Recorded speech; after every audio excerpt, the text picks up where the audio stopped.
치킨, 한국에서 엄청난 인기를 구가하는 음식입니다. 밤에 TV나 영화를 보며 먹는 치맥은 흔한 휴식 풍경이 되었죠.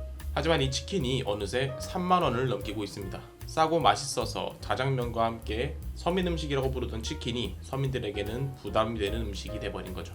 사실 가격이 오른 건 치킨만이 아니죠. 시간이 흐르면 물가는 꾸준히 상승하게 됩니다. 저금통에 넣어놓은 5만원이 10년 후에도 현재와 가치가 같을까요? 절대 아니죠. 그렇기에 사람들은 그냥 저금통에 넣어놓기보다는 적금을 들고 주식 투자를 하는 등 물가 상승률을 따라가기 위한 노력을 하게 됩니다. 그런데 물가 상승률이 따라갈 수 없을 만큼 지속적으로 상승한다면 어떨까요? 이런 상황을 경제용어로 인플레이션이라 합니다. 아무래도 익숙한 편에 속하는 경제용어죠. 오늘은 물가가 상승하고 화폐 가치가 떨어지는 인플레이션과 반대로 물가가 하락하고 경제가 침체되는 디플레이션, 물가는 상승하고 경제는 침체하는 스태그플레이션에 대해 알아보겠습니다. 먼저 인플레이션입니다. 인플레이션은 일정 기간 물가가 지속적이고 비례적으로 오르는 현상, 혹은 화폐 가치가 지속적이고 비례적으로 떨어지는 현상을 말합니다. 처음에 나왔던 치킨으로 예를 들어보죠. 만원짜리 치킨이 가격이 올라 2만원이 되었다고 생각해보겠습니다. 그렇다면 치킨의 가치는 만원에서 2만원으로 2배 상승했습니다. 화폐 가치는 어떨까요?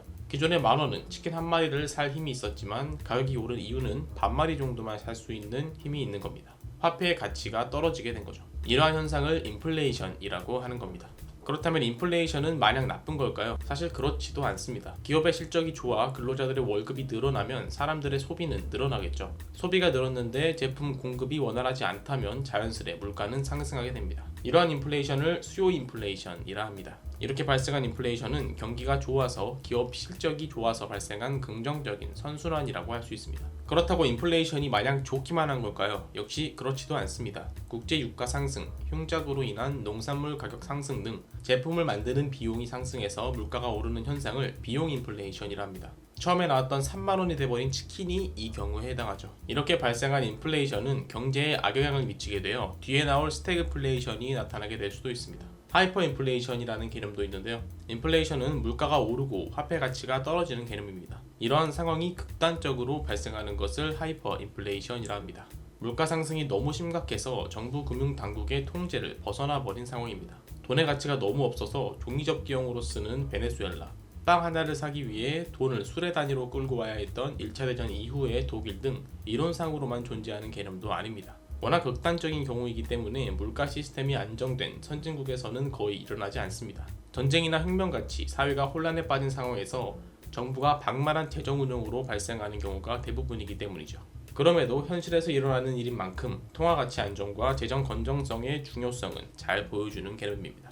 이제 인플레이션의 반대 개념인 디플레이션에 대해 알아봅시다. 디플레이션은 물가가 뚜렷하게 지속적으로 하락하는 현상입니다. 사실 물가가 떨어진다고 하면 기분 좋은 일인 것 같죠. 그러나 물가가 지속적으로 떨어진다는 것은 극단적으로 말하면 오늘 사는 것보다 내일 사는 것이 더 싸다는 뜻입니다. 그렇다면 굳이 오늘 살 필요가 없겠죠. 이러한 생각으로 소비가 줄어들게 됩니다. 소비가 줄면 물가는 더더욱 떨어지고요. 그렇다면 제품을 생산하는 기업들의 수익은 점점 줄어들게 되겠고 고용과 소득이 줄어들게 됩니다. 악순환의 반복이죠. 또 물가가 떨어진다는 개념은 돈을 이용해 구매하고 소유하고 있던 실물 가치가 하락한다는 말입니다. 대출 등을 통해 실물을 얻은 사람들의 손해는 막대하게 되겠죠. 더 나아가 기업 도산, 실업자 증가, 주가 하락 등 연쇄 효과가 발생하게 됩니다.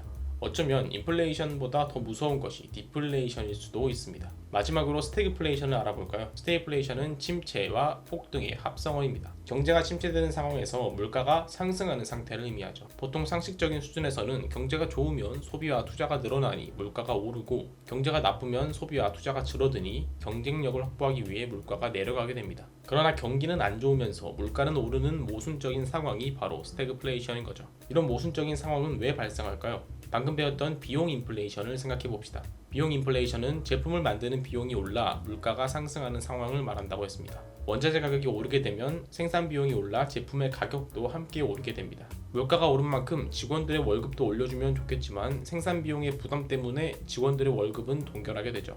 그렇다면 자연스레 소비 활동은 줄어들고 소비가 줄어드니 기업의 상황도 안 좋아지는 악순환에 빠지게 됩니다. 그리고 물가는 상승하고 경기는 안 좋은 스태그플레이션 상황이 오는 거죠.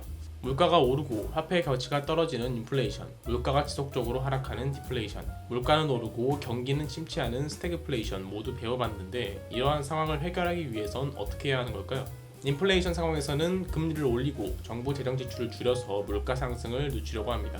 디플레이션 상황에서는 금리를 내리고 정부 지출을 늘려서 소비를 장려하죠. 이렇듯 인플레이션과 디플레이션은 물가와 화폐의 가치 문제이기 때문에 통화량을 조절해서 문제를 어느 정도 해결할 수 있습니다. 하지만 존재 자체가 모순적이고 복잡한 스태그플레이션은 해결하기가 쉽지 않은데요. 경기 침체를 살리면 물가는 더욱 상승하게 되고 물가를 잡으면 경기는 더욱 침체하게 될 테니까요. 스태그플레이션을 일으킨 상황을 없애줄 기술 혁신이 일어나거나 산업 구조 조정을 통해 경제의 기본 구조 자체를 강화하는 방법밖에 없는 거죠. 참 막막한 일입니다. 오늘은 인플레이션, 디플레이션, 스태그플레이션에 대해 알아봤습니다. 오늘 알아본 것들은 경제 관련 뉴스에서 빠지지 않는 단어들이죠. 어렵고 막막하다고 느낄 수도 있지만 이렇게 쌓은 경제 관련 지식이 모여서 나의 경제적 자유를 만들어 줄지도 모릅니다. 금융 문맹 탈출을 위해 노력합시다. 경제적 자유를 위해 노력합시다. 경제 캠퍼스가 함께하겠습니다.